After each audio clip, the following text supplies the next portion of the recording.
Boa noite a todos, sejam bem-vindos. Eu sou o Átila, eu sou o orientador do EducationUSA na PUC Rio de Janeiro. E hoje a gente vai ter o prazer de ouvir de duas pesquisadoras, de duas cientistas, sobre um programa de PhD em engenharia na Universidade de Alabama. Super animado para fazer isso. Antes de chegar lá, eu queria rapidamente lembrar todo mundo que está assistindo a gente aqui ao vivo e também no YouTube que o Education USA é a fonte oficial de informações sobre estudos nos Estados Unidos. O Education USA faz parte da missão diplomática dos Estados Unidos no Brasil e a nossa missão é trazer informações que são precisas, que são atualizadas e imparciais sobre oportunidades de estudar no ensino superior nos Estados Unidos. Se você ficar interessado ou interessada em se candidatar para um programa de PhD, depois de ouvir essa conversa super legal que a gente vai ter hoje, procure o Education USA para te ajudar a percorrer, a navegar esse processo todo que é se candidatar, a concorrer a uma vaga e concorrer a auxílio financeiro numa universidade nos Estados Unidos, tá bom? Tendo dito isso, eu quero dizer que estamos hoje em muito boas mãos. A gente está aqui com a doutora Amanda Cole, que é professora do Departamento de Engenharia Química e Biológica lá na Universidade de Alabama, e a gente também tem a Jéssica Nunes, que é estudante de PhD em Engenharia Aeroespacial e aproveito para dizer que a Jéssica está, no momento, fazendo um estágio na Tesla, que é super legal também. Então, tomara que ela fale todas essas experiências para a gente. Sem mais, eu passo a palavra para a doutora Kroll para se apresentar melhor e começar a nossa conversa de hoje. Thank you so much, Dr. Kroll. Thank you. Sorry, this is a good time to start. Okay. Thank you, everybody. I'm excited to talk to you about to myself about UA, about engineering at PhD programs at UA. Before I share my slides, I'll start off just by saying everything I say is on behalf of myself, is my opinion, my views. It is not the view of the University of Alabama or the graduate school or anything like that. I did pull some stuff directly from their website, so at least that's kind of from the horse's mouth. But at least again, any of these opinions are strictly mine. So let me go ahead and start sharing. I will start sharing my screen. All right. We're good? Everyone can you see the actual screen? Okay, excellent. So thank you all for today. So I'm Amanda Coe, and I'm joined by Jessica, which is super exciting. Very happy to have her here. So wanted to kind of first introduce just myself, a little bit about me. I'm originally from New York City. I got my BS in chemical engineering from MIT. I got my PhD in chemical engineering from RPI, which is upstate New York. So I've been in chemical engineering kind of all along. I did my postdoc actually with the U.S. Army Research Lab. That's a civilian research post. I was really a great time. I joined there thinking that I wanted to do military research. And then it was great, but I realized that I was wishing to kind of come back to academia, particularly to work with students. So then I came here in 2018 at University of Alabama, and I've been here crazily since this month. Now I've been here for 5 years, which is nuts. So I wanted to kind of give some nuts and bolts of just kind of what PhD, particularly everything I'm going to be talking about is in engineering. You certainly can get a PhD in science and then humanities and all this other stuff, but I don't really have I don't have enough background to speak intelligently of any of that. I'm speaking kind of strictly about engineering. So PhD in engineering at UA, there's 7 PhD programs that are available: aerospace, chemical, civil, computer science, electrical, mechanical, and materials and metallurgical. And I kind of put a link here just where if you want to see kind of graduate admissions, every department is a little different. We don't have kind of just a college-wide timeline or college-wide really anything. Every department does their own thing. So there are graduate admission application deadlines that are specific to each department. Some departments have no deadlines. Some departments have priority deadlines. Some have like specific windows you have to apply to. So if you're looking at a particular department, just make sure you kind of investigate that department specifically and not just kind of UA overall. And kind of off of that, so people often ask, like, what are the requirements to get into graduate school at UA? And there are some kind of base level requirements. So to get a PhD at UA, this is set up by the graduate school. So you do have to have an overall 3.0 GA, 3.0 GPA in the last 60 semester hours. and 3.0 GPA in your graduate program. So if you previously got a master's or something like that, here you do not, here and no at all universities in the US, you do not need a master's to get your PhD. I have no master's. I have a bachelor's and I have a PhD. So the GPA in your graduate program only applies if you have previously gotten a master's or some other graduate degree. That is not required. There's an application fee. You submit your transcripts. There's going to be recommendations. There are exams, so the TOEFL or the proficiency in language. There's a recommended baseline. There's also GRE. GRE is not always required. Some departments are requiring it. Some departments do not. My department, chemical engineering, does not currently require the GRE, with the caveat that GRE is sometimes, if you want to apply for certain fellowships or certain funding sources, sometimes they want to see a GRE. So even if you get into kind of grad school, not having taken that exam, there might be something down the line that requires it. But at least students who are joining my lab, I usually don't. GRE is kind of up to them whether they want to pursue that or not. You also need a statement of purpose. And I highlight this because this is probably, the other things are very kind of just, they have to be there. Statement of purpose is almost certainly one of the most important things about applying to your PhD at UA and applying to a PhD in general. You really, really want to have a solid statement of purpose. And I'll talk about that kind of in a little bit. One of the things I want to highlight here is that this is all kind of from just the graduate school. Engineering standards are frequently higher than those of the graduate school. So in terms of your GPA, in terms of what they expect of students, we almost always require more than just kind of the general graduate school. So again, making sure you're checking with your particular department, what you're interested in, and not just kind of going by what the grad school wants.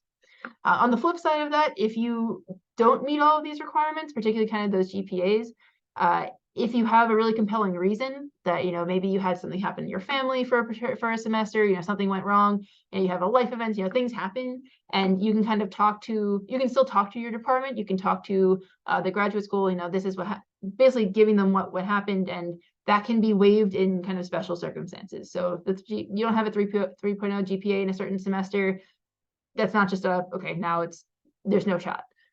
You can kind of talk to somebody and talk through that. But the thing I think is so this is specific to UA, not super different from a lot of other places. But I did want to kind of spend a little bit of time talking about, PhD fundamentals, because I think a lot of people, you go to college and it's kind of, you go to high school, you're supposed to go to college, and there's, more and more that's kind of just like a pipeline of what there's not maybe always a ton of thought, like, oh, you should go to college. But going to graduate school is different. You need to really think about going to graduate school. It's not automatically something you do after getting your bachelor's degree. And it's kind of questions that you want to ask yourself. So one of the things I wanted to kind of first talk about is like, how is PhD different than getting your bachelor's, regardless of what your bachelor degree is? One of the biggest things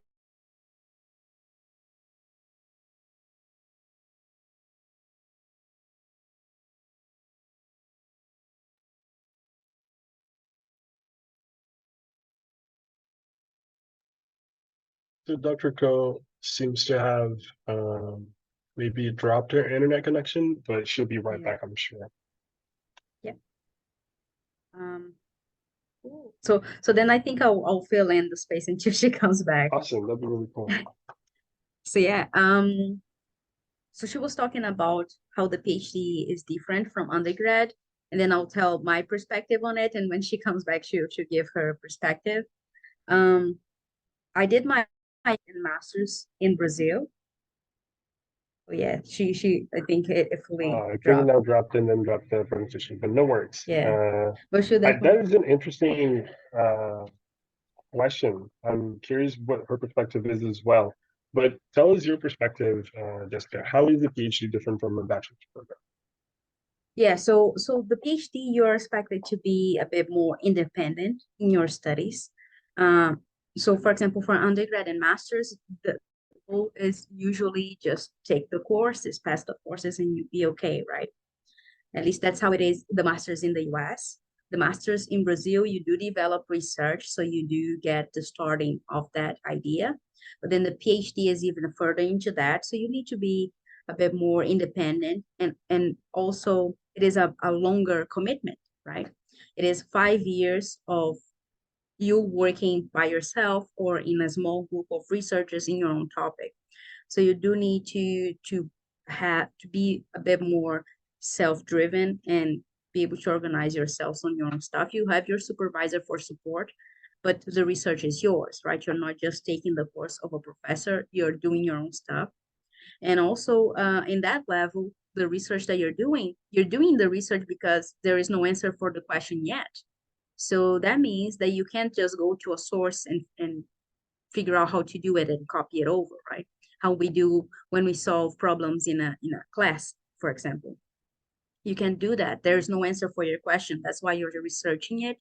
So it can be more frustrating. So it is definitely something that you need to think properly before getting into. It is a long time commitment. It is a difficult task and a long task.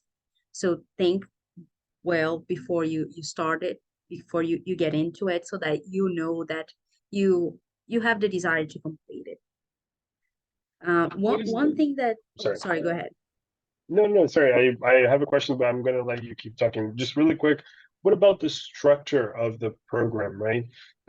Like, what does your day look like? Do you go to class? Like, when was the last time that you were like in a classroom, and how much time do you spend just, working independently, like you said? Yeah.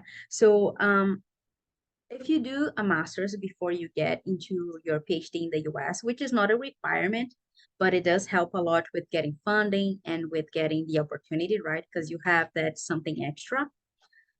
If you already have a master's, in many departments, you can transfer over the credits. So that means you don't have to take as many courses in the PhD as you would have if you didn't have a master's, which was my case. So I only had to take classes for the first 2 years of my PhD. And then of the rest of the 3 years, I don't take any classes. So right now, my day, I don't have any classes to do. I only have to develop my research. And depending on where your funding comes from, you might need to develop other tasks. My funding comes from teaching assistant. So I teach at the University of Alabama, which is a pretty good opportunity as well, because then my resume does gain that experience, right, of teaching, of public speaking and all of that. So that's what I do. I teach and I develop my research on my own, on my lab.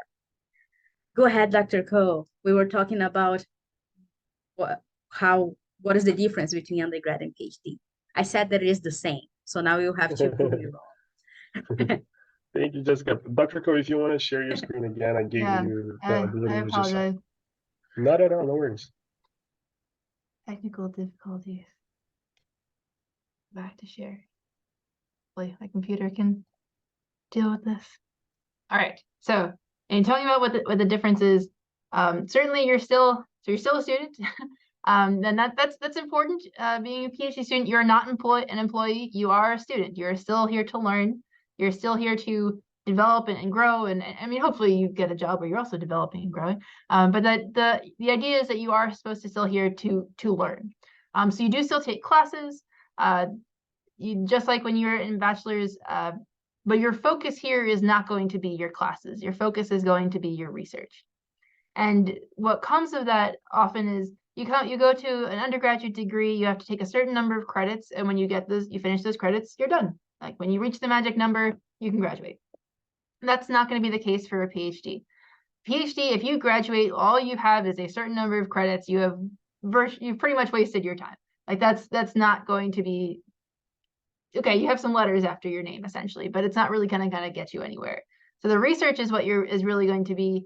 And it's why you get a PhD, is to do the research and do kind of the exciting science and engineering and things like that. But it does mean that rather than you show up to class, somebody's going to teach you, you take an exam, you have to be significantly more self-motivated. That when you come and you're going to do research, certainly you're going to have an advisor, and your advisor is going to expect something of you. But depending on who your advisor is, you could have advisors that check in with you all the time. You could have an advisor who checks in with you once a week. You could have an advisor who checks in with you virtually never. So it's really up to you to make sure that you are getting your work done and you are progressing towards the degree that you want. You are progressing towards the experience that you want to have. So that when you graduate, you have all the credentials, you have all the experience, you have all the experience, the expertise that you want to have leaving your PhD. And there's different pieces of getting your PhD, and talk about it kind of quickly on the next slide, but you want to make sure that you're traveling to conferences, you want to give presentations, you want to be networking, you want to write papers, you want there's different things, different departments will do things differently in terms of experiences you have during your PhD. I know Jessica is on an internship right now in chemical engineering. That's pretty rare. Generally, chemical engineering, you stay in your kind of home institution the whole time you're there. There's also travel opportunities sometimes. So like my department at UA, we're really, really strong in international travel. So actually we'll fund graduate students to go on BTAs in other countries with our students. So we have students who just came back from Dublin and Spain and somewhere in the Netherlands. We have sent a lot of people kind of out around to BTAs, so to do kind of these teaching assistantships to help with the graduate program, but also to grow their networking and grow their research expertise in other places. So it's a lot on you. You're still a student, you're still learning, but you really have to be motivated. You have to want to do it. You can coast by at a bachelor's and just kind of show up. You can't just show up in a PhD and have it be worth it. I can talk for a long time about how PhD is different, but making it, you really want it is maybe one of the biggest things. How is applying to a PhD different than a bachelor's? This also on the surface maybe looks somewhat similar. There's an application, you have to give your transcript, you have to recommendations. One of the biggest differences between applying to a PhD and your bachelor's is you really need to have some connection with the department and ideally with a PI that you want to work with before you apply or as you're applying. So that means that you identify what kind of research you want to do, what kind of university you want to apply to, and you really need to reach out personally and make a connection with someone in that department. Now, whether that person will be your advisor or not depends on the university and depends on the department. So for me, like in chemical engineering, you reach out to the institution, you reach out to the PI. So if you reach out to me and want to be in my lab, you are basically saying, when I go to UA, when I get a PhD, I want to work in Dr. Ko's lab. It is not I want to be in the chemical engineering department. It's not that I want to be in the College of Engineering. When I show up, I am in her lab, just period. Oftentimes at other universities, you do apply to a program, and then there's like a cohort, and you do rotations through different labs. That's not how we do it. You actually are assigned to a lab, and which has good and bad. It means that you don't get kind of the experience of being in a bunch of different labs, but it does mean that you are from day one, you are doing research immediately. So when you're applying to get your PhD, if you don't make that one-on-one connection, it is generally unlikely you're going to be admitted. Or at least you might be admitted by the graduate school, and then it just basically sits in our queue forever because nobody knows who you are. If we have open funded positions that no one has applied for, and we don't have kind of those one-to-one connections, maybe towards the end of the funding cycle, we do go back and kind of look through that list and see who we haven't heard from. But if you really want to make sure that you're working with that person, doing that research, doing the thing that you're passionate about, you need to reach out to that person. And I will make a very strong case that when you write that email, it needs to be a really good email. You need to make sure it is specific to that person. Because I get many emails about, I want to be in your lab, they clearly have no idea what my lab has anything to do. I've gotten Dear Sir, which is always a fun one, because someone didn't even really look at like my website or my first name. I've gotten all kinds of things where it's very clearly just kind of, they took language from my website and just like pasted it into their email. Like I recognize those words, those are my words. So you really want to be careful that when you're writing these emails, it is clear that you are genuine, that you are authentically interested in this particular program. You have taken the time to reach out to this person. If you mention a paper, make sure that you're communicating about the paper correctly. And I've had someone just talk about this paper that had nothing was in the paper. I do read the email, and I reach out to people who it's a real email and they have real background, and I'm making sure your resume reflects when you write a CV or a resume actually reflects that your lab you're looking for. I've had people apply to kind of wastewater, and it says that they're in their resume they are looking for catalysis. So well, that's not something that I do. So even just taking the time to make sure that everything is really tailored, and that's how you get responses, is to show that you really are interested in that particular lab, that particular university. It's not just kind of spamming tons of people and hoping that something sticks. And then kind of these last two questions, I'll very much my opinion, right? There is no institutional answer of why get a PhD or who should get a PhD. But the reason I mention this is that the answer is complicated and not everyone.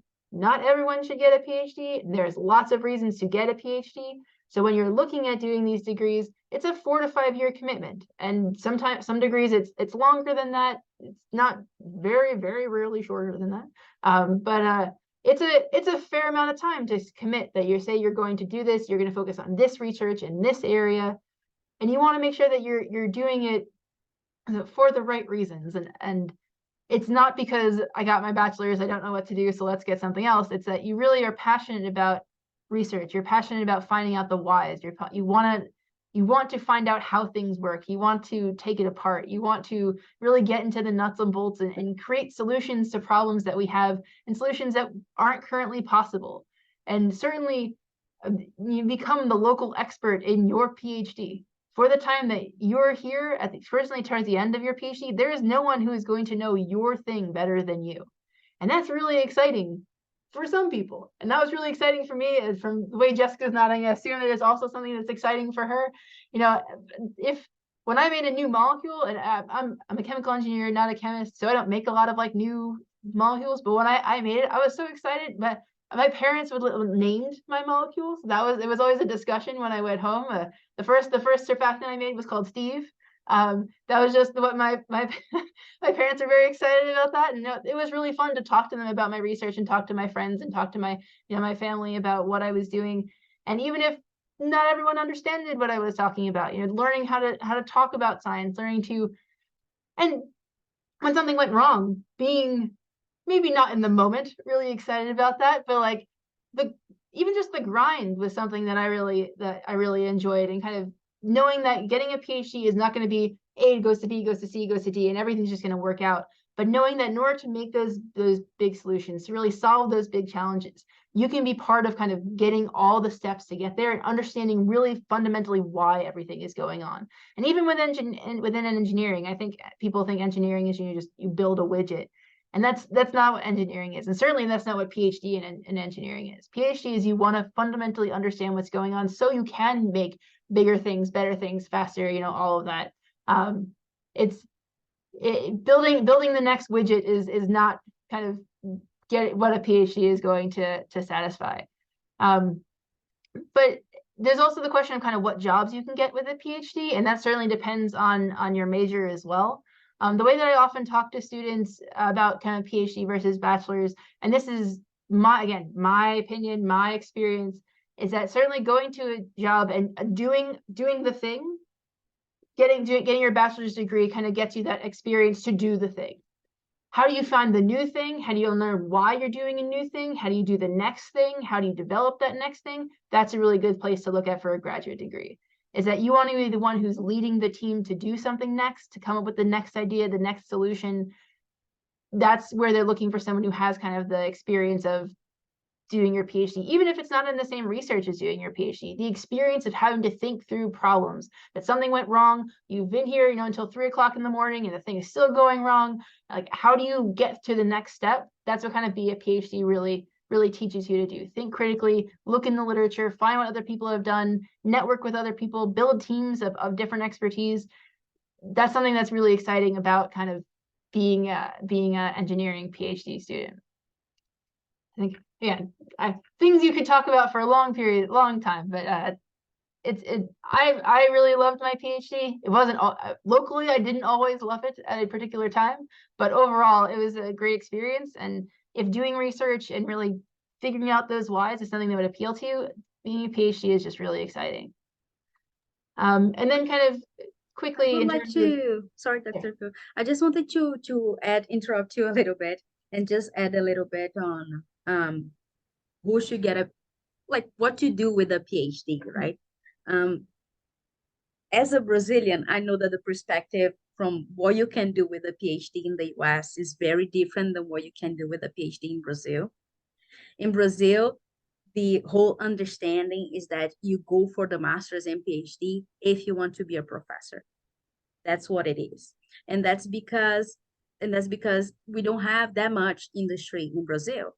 So we usually don't have big industries developing new stuff and creating new things and pushing the envelope of technology, right? And so in that case, there's nothing for you to push. So then for you to innovate and to do research, you have to do for the university. In the US, it's not like that. You can do a lot of development with your research or things similar to your research to a lot of companies, to the academy as well, to a bunch of stuff, you know. So it's not as closed as it is in Brazil in our general understanding. So I just want to make clear that you see that things can be different than what we are used to in Brazil. Yeah, that's a really good point. And thinking about what you want out of your PhD is a self-discovery and something you should do continuously. That why you get your PhD initially is not necessarily why you are glad you got your PhD at the end, maybe. Thank you, Jessica.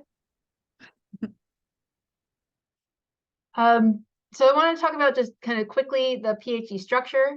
In case you're not familiar, PhD will typically have 2 phases. You'll have some focus on coursework. You will still be doing research, particularly at UA, since from day one, you'll be doing research. I have students who start doing research before or are in the lab before classes start because they're here and they want to jump in.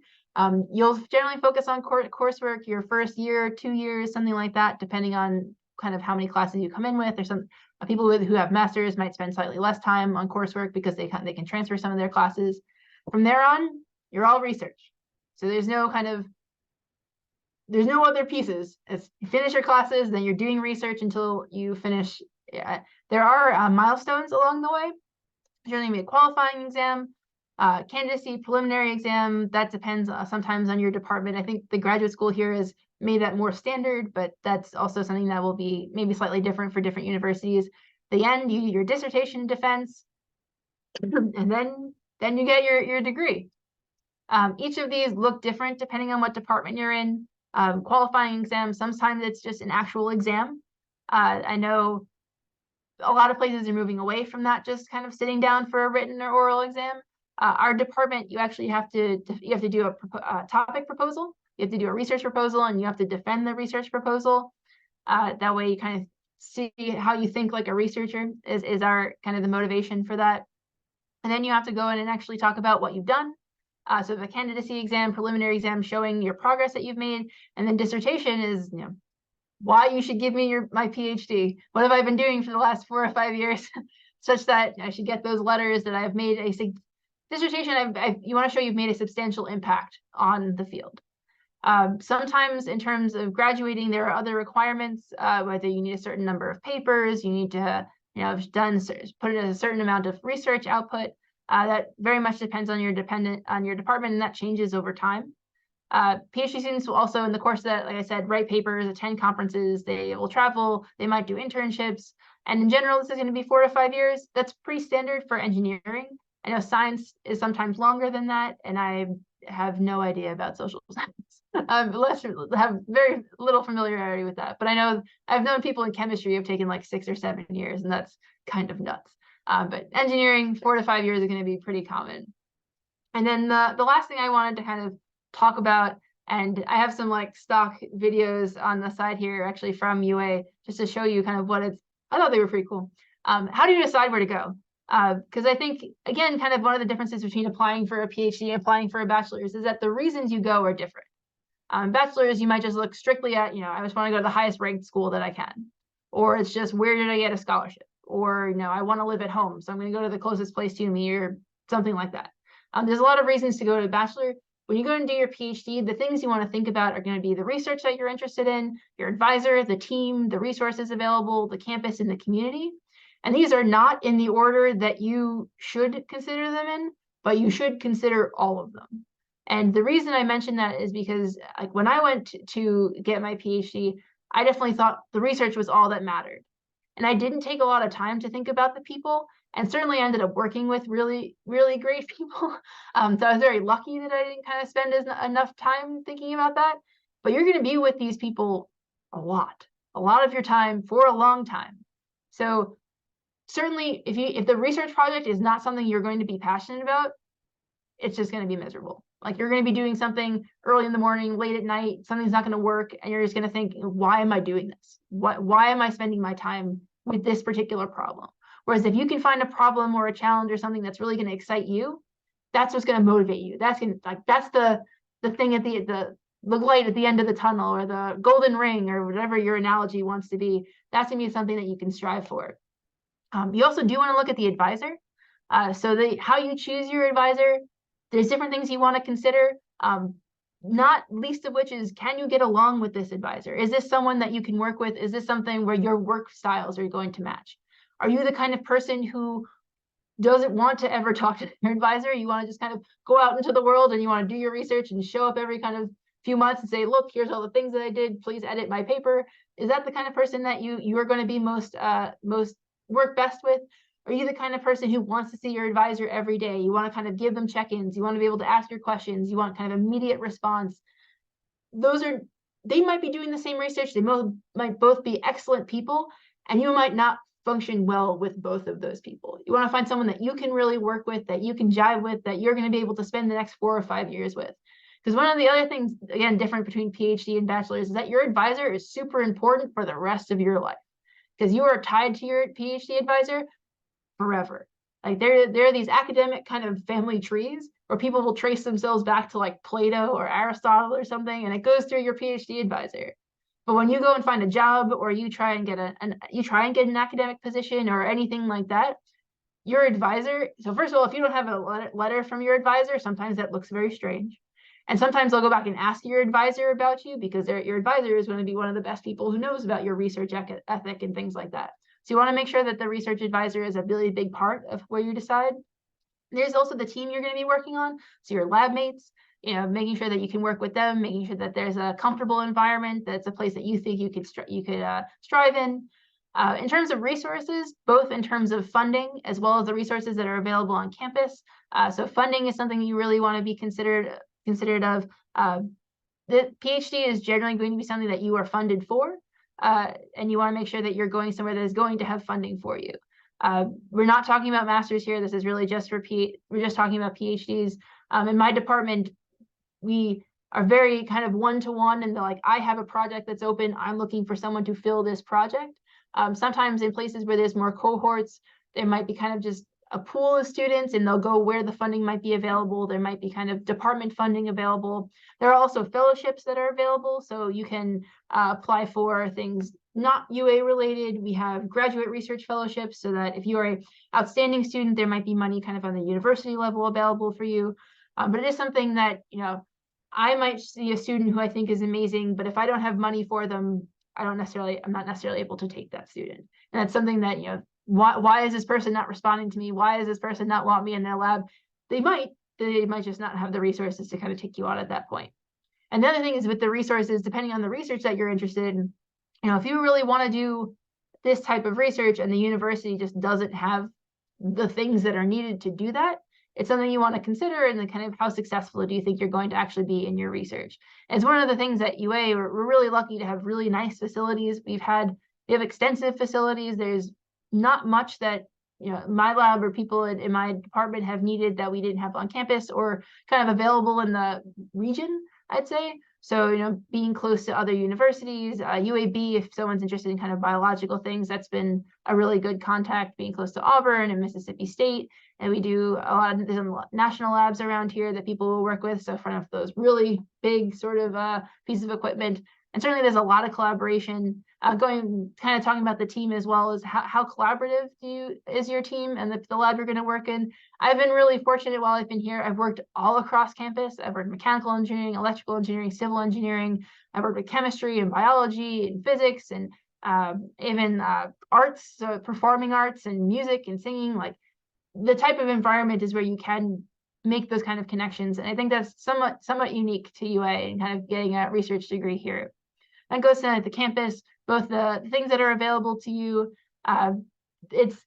You'll spend a lot of time on campus, and not necessarily just in the one lab, although you will spend quite a bit of time, unless you're a modeling person, and then you can go wherever you want. But if you're an experimental person, then you're often tied to a particular location. But UA's campus is beautiful, and sometimes it's nice just to be able to go outside and see like trees and see that, you know, there is an outside world there, that the sun is up, maybe not right now in Alabama, it's 1,000 degrees. So you spend outside, you're not only outside for a short period of time, but the campus is really nice. And the campus and community kind of goes together, is you're also going to be with other people. Sometimes a lot of people who get their PhD will often get their PhD far away from where they're from. If you're coming from Brazil and you're coming to UA, you are a long way from where you spent a lot of your life up to that point. And trying to find a community that you could fit into, that you can be comfortable with, that you can be happy. There has certainly been a lot of graduate students who were hardworking, they were motivated, they were smart, and because they didn't find friends, they didn't find the community, they didn't find people that they could be with. It just, again, it was miserable. And they finding people you can spend time with that can support you, a community that can support you. And there's whether that's cultural organizations on campus, whether that's, you know, some activity that you're really interested in, whether it's, you know, a religious organization or something, finding a place that you can fit, that you can spend time with outside of research. As much as they'll say, I want my students to do research 100% of their time, I don't actually want that. I want them to be human beings as well, and, you know, be functional and happy and healthy people, and having kind of a good community is important to that. And I do have to plug, I had that one video there, is that football is a pretty big deal. And I know American football, not you know, football to the rest of the world. Football to the rest of the world really is virtually nothing on campus. Other than when I guess the Women's World Cup left, that people were sad for, like, you know, a little bit there. But American football is huge on campus. It's a really big point of pride, a really big point of community, people coming together to go to games and tailgate. And even if you never actually go to a game, there's just a lot of kind of festivity around campus when there's a football game. Even just in Tuscaloosa in general, it's always on a Saturday, and you can tell when it's a football Saturday, and you can definitely tell when it's a home game football Saturday, and everything is totally different. And it's an experience. You can tell when there's a game because you can't go to the supermarket because it's crazy. The whole town is stuck because there's a game happening. Yeah. Nothing happens today. There's a game happening. I was listening to the radio, and public radio was trying to have an event on a Saturday, and they're like, oh, why isn't anybody calling in for free tickets for this? And someone called, it's like, well, it's a Mississippi game. Like, we're not going to anything else. We're going to the game. I was like, oh, yeah. I kind of feel bad for the radio priorities. But yeah, definitely people have their priorities. Yeah, don't get like a filling poll or something, you know, on a Saturday. You don't want to do that.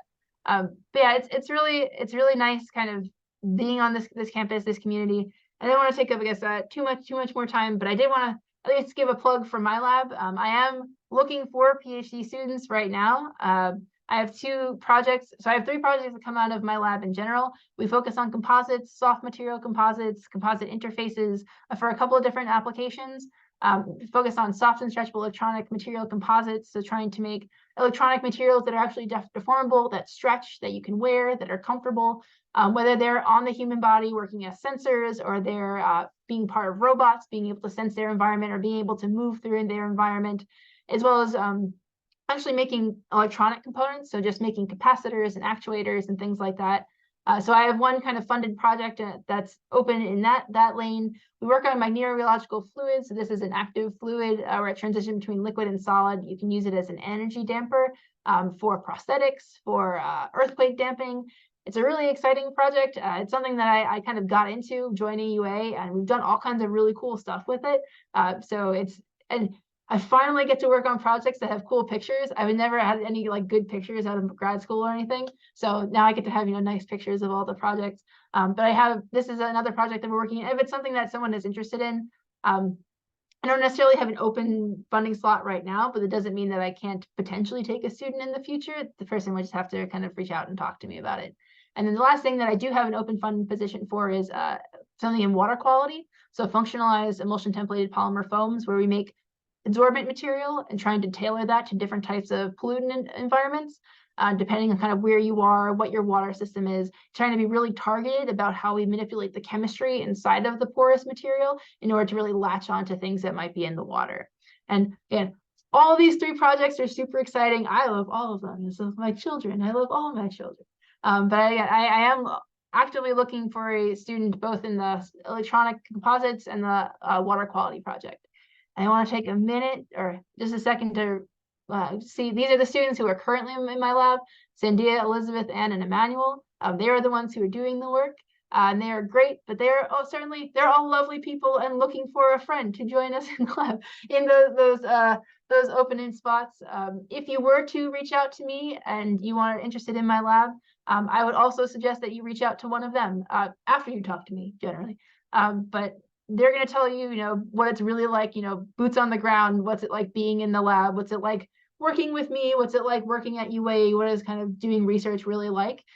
They're all fantastic people, and they'll give you the real insight, which, I mean, I think I've given you the real side, but it's a different real insight on kind of being a PhD student here. So I have my website there. Also, I just want to give my email address. So if you want to reach out, if you're interested in a PhD, whether it's at UA, whether it's in chemical engineering, whether it's in my lab, and I'm actively looking for PhD students, but so our department is actively looking for PhD students, our college is actively looking for PhD students. So this is something that you're interested in, please feel free to reach out, and happy to talk about any of the pieces of what I talked about today. Thank you. Thank you. That was so, honestly, so nice, so eye-opening in a lot of ways. Thank you for speaking so candidly and, with such passion. It was so nice. Thank you so much. Very excited. So at this moment, so let me switch to Portuguese just for a second. Although, if we're going to ask questions, you have to ask them in English. Well, not necessarily, actually. Então, boa noite de novo em português, gente. Quero só deixar claro que se você tiver perguntas sobre o que você acabou de ouvir, você pode perguntar em português, pode perguntar em inglês, você pode colocar a sua pergunta no chat, e a gente vai tentar responder para você, seja em inglês, seja em português. Enquanto vocês vão aí descobrindo onde está o botão do chat, já chegou. Mas enquanto vocês vão aí escrevendo as perguntas de vocês, eu tenho uma pergunta, e eu vou furar a fila, sinto muito. Eu queria fazer uma pergunta. I'd like to ask a question, Dr. Ko, about something you shared. Let me see here. I actually wrote it down. So when you're talking about, first of all, again, thank you so much for speaking so candidly about this. I think it was so nice to just hear, this reflection about why should someone do a PhD program? Who is a PhD program for, and what should you take into consideration when making that reflection and choice for yourself? So you talked about how research was at the top of that list, right? Like your research project, what you want to research, is something that you have to be motivated by, passionate about, or else, it's not going to be fruitful. It's not going to be a fruitful experience. And then connecting to what you also reflected on, how a PhD program is different from a bachelor's program. I advise a lot of undergraduate and graduate level students. So I tell them that differently from Brazil, when you're an undergraduate student, you don't have to know what you want to study. You're actually encouraged to, explore your interests, take different classes, work with your advisor in college to decide where your major is going to be. You don't have to commit to that, differently from Brazil. Is that a way in which a PhD program is also different from a bachelor's degree? So basically, I guess my question is, how important is it really to know what research you want to do before you apply to a PhD? And is it possible that your research focus will shift a little bit while, after you start working in that lab with your advisor and other students? I hope that makes sense. Yeah, no, that's a good question. I'll say, when I finish, Jessica, definitely please feel free to chime in with what your experience has been as a PhD student. It is significantly more important to know what you want to do when you go into PhD as opposed to a bachelor's position. When you send even those first emails to professors and you say what you're interested in, if it's not clear that you're really interested in what they're doing, you just kind of, insert here your catalysis, or insert here, planes, or I don't know enough about aerospace to have a good insert here or there. But it's obvious when someone isn't really passionate about that particular type of research. That being, when you get a funded position, it's usually for a project. So the way that funding will work in the US is that you write proposals to say, I'm going to do this, and then I have to find a student who's going to do this. So that is what you're going to be doing, at least for the first kind of few years. And that, which is, however, with the caveat that if someone, let's say someone comes into my lab and they're on the kind of soft electronics project, your whole PhD is going to be in the lane of soft electronics. You're not going to come to me and then switch to doing, you know, cell cancer cell research. That's not going to happen. With the, again, small caveat that there are people who come in and realize that they hate what they're doing. And I've seen a very small number of students be able to kind of switch groups. It's not done very frequently. It's not looked upon very highly, but I just want to give you kind of the full, is that being candid, the full kind of picture that does happen, that has happened. But if you come and you join my lab and you're doing kind of soft electronics, this is generally the lane you're going to be doing. What the application is at the end that we're kind of targeting, that can change sometimes. So if you come in and we're looking for, you know, a robot, but we realize that this particular sensor is really interesting, or, you know, someone from a company comes and talks to us about this different application, the way that we target that might change. And that's something that kind of might be different than when you join. I also tell my students who join my lab that certainly the first year, first 2 years, I'm going to pretty much tell you what kind of the research path should be. But that eventually, I really want the person who's going to be creative enough for it to be more of a conversation. That if you find something that is really interesting to you, that, you know, you heard something on the news, or you're run up into a challenge, or you just heard about something like, man, this would be a really interesting application. I think this would be something my research would fit into. I'm happy to have that conversation. And if it's something that can be done within the time that we have, within the money that we have, that's certainly something that we can explore as well. So if there's something that's really exciting to you, we can broaden what we're doing, as long as it's in kind of the similar lane. And an example of that in my lab, and again, one of the nice things being at UA that we have all these different types of expertises, is I have a student who's working on the soft robotics and structural electronics, but she took a book arts class, and the book arts class was about types of printing. So she learned how to print liquid metal, which is the material we're working with to make things conductive. And she was using these really old school, you know, original kind of how you make books kind of methods to try and make new types of electronics, and seeing how we can kind of adapt those techniques. And it's actually translated to this coming semester. She's going to take a paper making class where we're trying to see how do we incorporate electronic things into the paper as we're making it, and can we control the mechanical properties and electrical properties, but using, you know, pulp and I'm going to have to learn a lot about how you make paper. But that's because she's interested in that side of things and kind of doing the art, the book making, all that stuff. And it was an opportunity that came up. And could I have told her when she joined my lab that we're going to focus on making books? Like, no, I had never thought of that. But again, within the lane of soft electronics, but it was something that kind of came up, and it was a new opportunity that she was able to explore. So I think that's a reasonable answer to your question. And I'm curious, Jessica, what your thoughts are on the question as well. Yeah, I feel the same. It is very difficult to tell somebody that is coming from undergrad or even from the master's to say you need to know and define your passion of research, because the topics of PhD research are extremely specific. Some of them are 3 lines, and that's the topic, because it goes so deep that it is a lot, right? So you're not expected to know all of that from the beginning. That will be pretty hard. What you have to know and have an idea of your passion is maybe the general field of work. I don't mean aerospace engineering. That's extremely general, right? But you need to have enough understanding of what you'd like to do to propose an idea. So when you send that email to the professors, you need to propose an idea. So I'm very interested in this. I've read some papers on this. It feels like it would be something I would like to do. And then your professor can say, yes, let's go for it. Or they can say, we don't have funding to do this. We need this type of equipment. However, I work with this. It's kind of similar. So then that specific topic will develop over time, but at least the general field of work, you do need to have some connection with that. And that can come from your undergrad or any research experience you might have had in the past during undergrad or master's. For my case, it came from my master's. So, you know, it's whatever you feel a good question that you think would be nice to find the answer to. But for you to know if that question doesn't have an answer to, you need to have read a little bit about it before, so that you don't propose an idea that the professor will know that everybody knows the answer for that, right? So yeah, it is a bit complicated, but yeah. Yeah. I don't get a lot of emails of people proposing something. It's usually just, I'm interested in this thing. I think if I got more Really? I think if I actually got more, if I got an email of someone like, I've read your papers, I read the field, this is something that I think would be new, I think that would be really exciting. I'd be much more Yeah, that likely would be to talk to nice. that person. Yeah.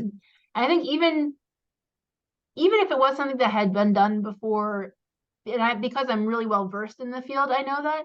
Like if you came to me and it's like, man, stretchable, like let's make electronics stretchable. Like, yeah, that's not That's the whole like field. it's in the title of my lab. Like that's not Right. new. But I'm not going to kind of penalize you that there's like a particular type of robot or that maybe you hadn't come across.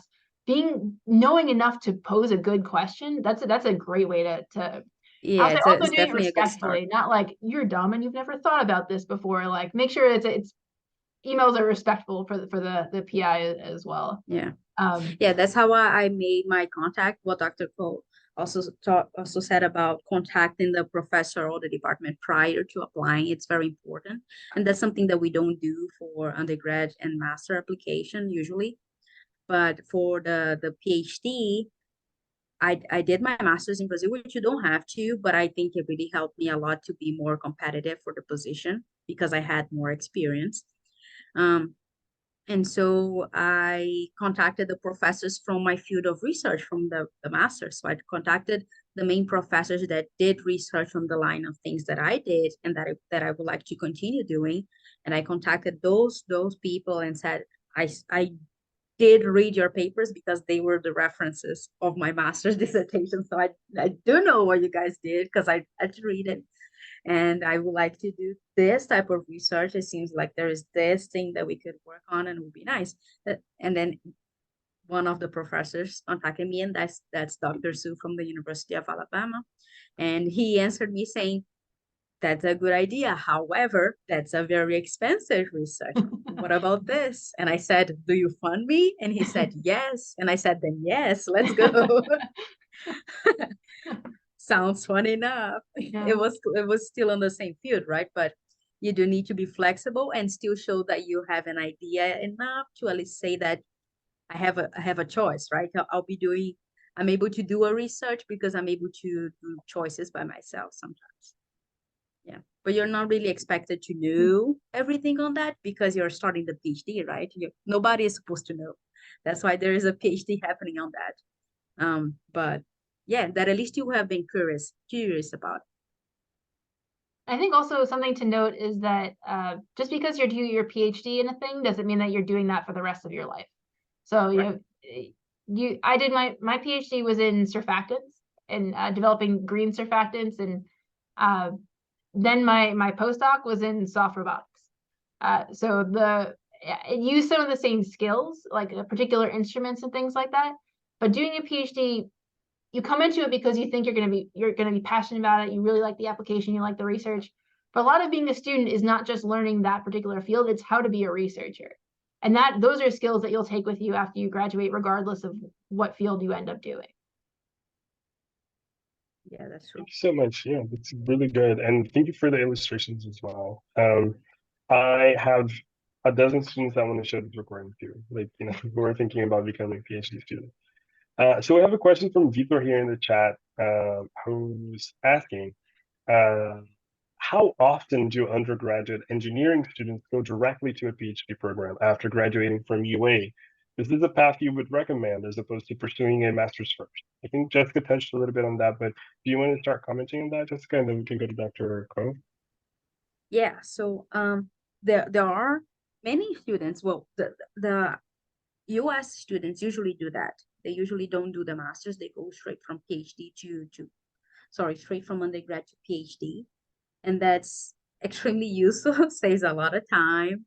It's very nice to go straight. And in Brazil, that's not an option. In Brazil, you need to have a master's to do the PhD. So that's why maybe many of us, we think that we need to do it to go for the PhD, but you do not have to. There are Brazilians that I know of that went straight from the undergrad to the PhD.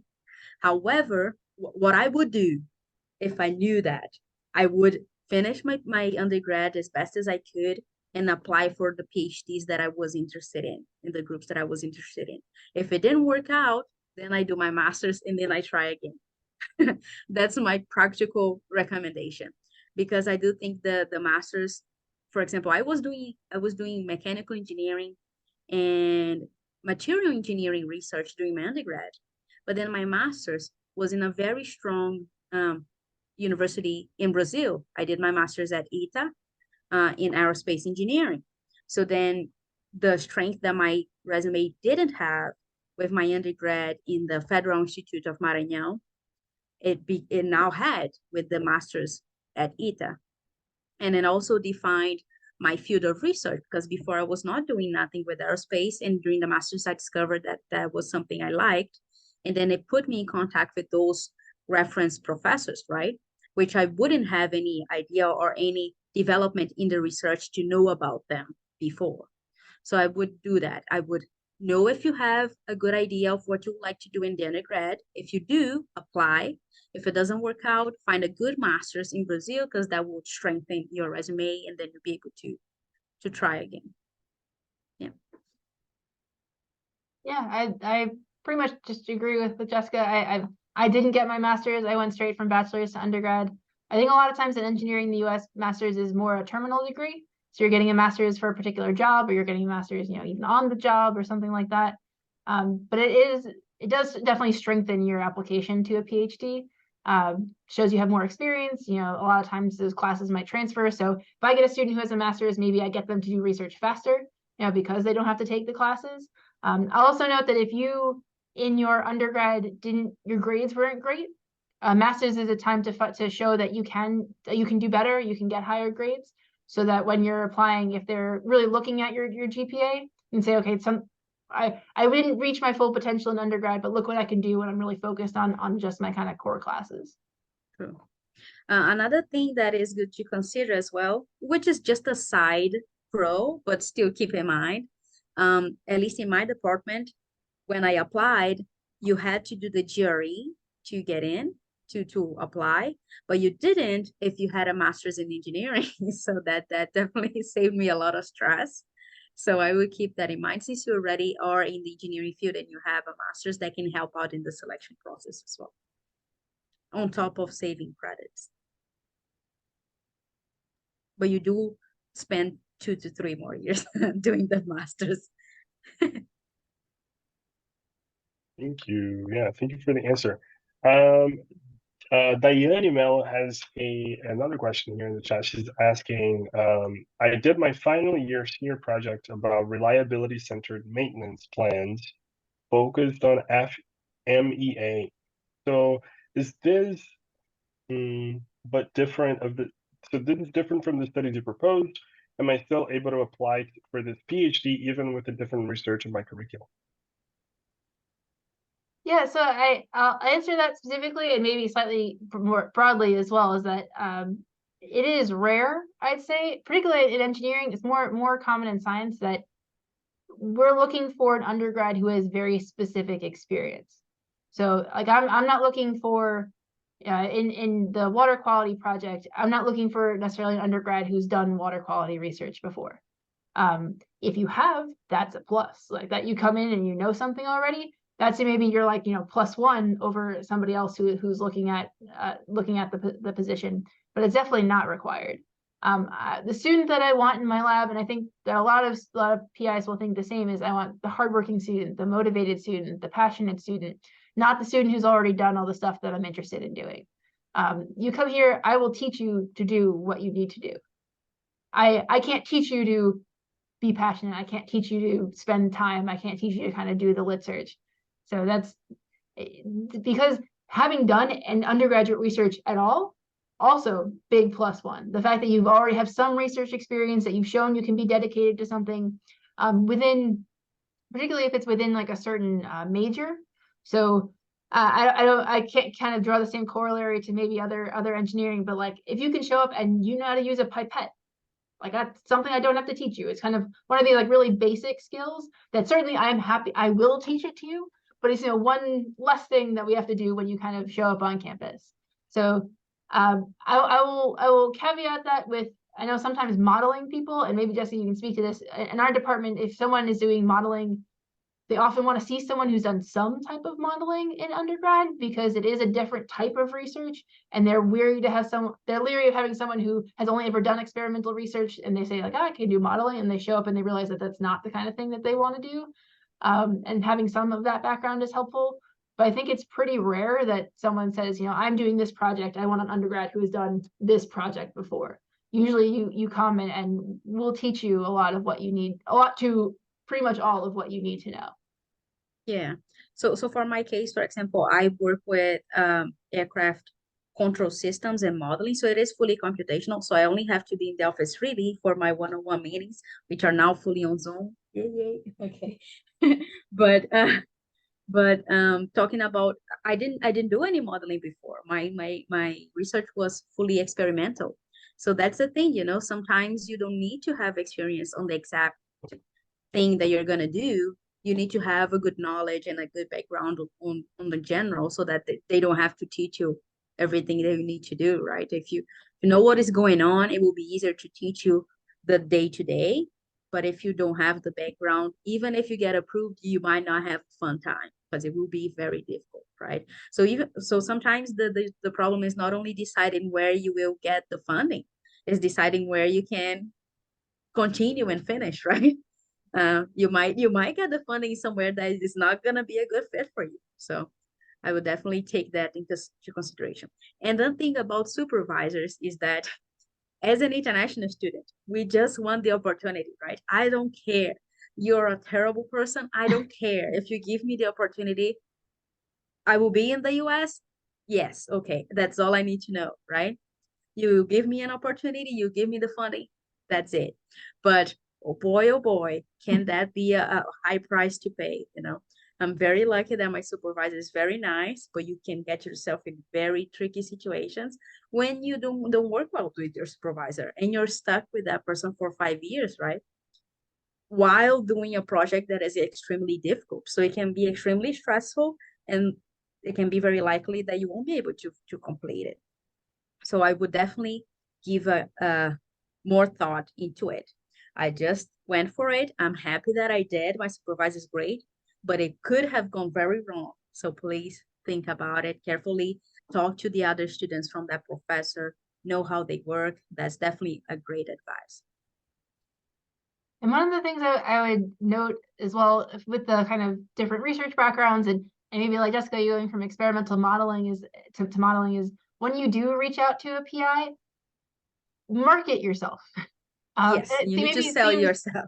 Yeah, sell the yourself. idea. It's maybe somewhat strange to think about, and honestly, it's often uncomfortable to kind of sell yourself. And I'll say particularly as women, we tend to not be very good at kind of pumping ourselves up and making sure that people know what we're good at. But if you're coming from an experimental background and you're like, your research is really exciting. I know I could contribute. I'll work really hard. I know specific, not just saying you're going to work really hard because anybody can say they're going to work really hard, but you know, look at these things that I've done. I think I can translate it to what you have to do a good job kind of selling yourself. And everyone will have a CV, everyone will have something, but if you have this other project that like, it doesn't necessarily directly relate to what you're doing, but it was really great. Look at all the things I did. Look how I pushed it over the finish line. Look at all the things that I learned. I think I could take that same passion, that same kind of excitement, that same understanding of how to do a research project, and I can translate it to your research as well. And that's something that is going to make you stand out as opposed to the other 50 emails that I'll get of just, here, dear person, I just want a PhD. Yeah, that's definitely something that EducationUSA can do if you guys haven't already done a workshop on that type of like letter writing, this type of stuff, because it is something, at least a skill that I didn't had, and I had to create along the way. And thank God when I got to the stage of applying for a PhD, I had already developed enough because I got in.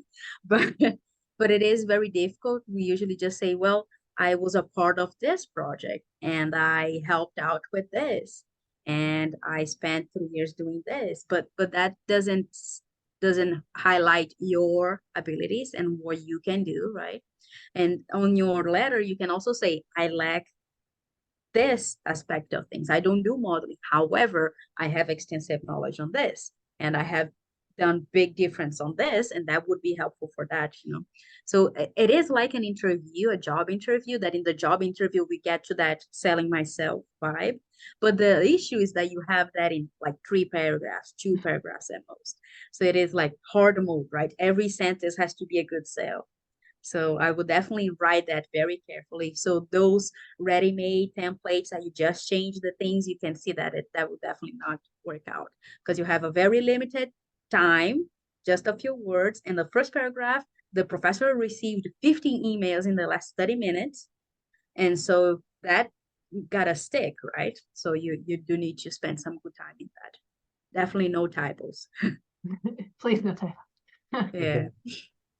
Use the correct PI's name, also Yeah. helpful, like using dear That is someone else. helpful, Yeah. sir. Yeah.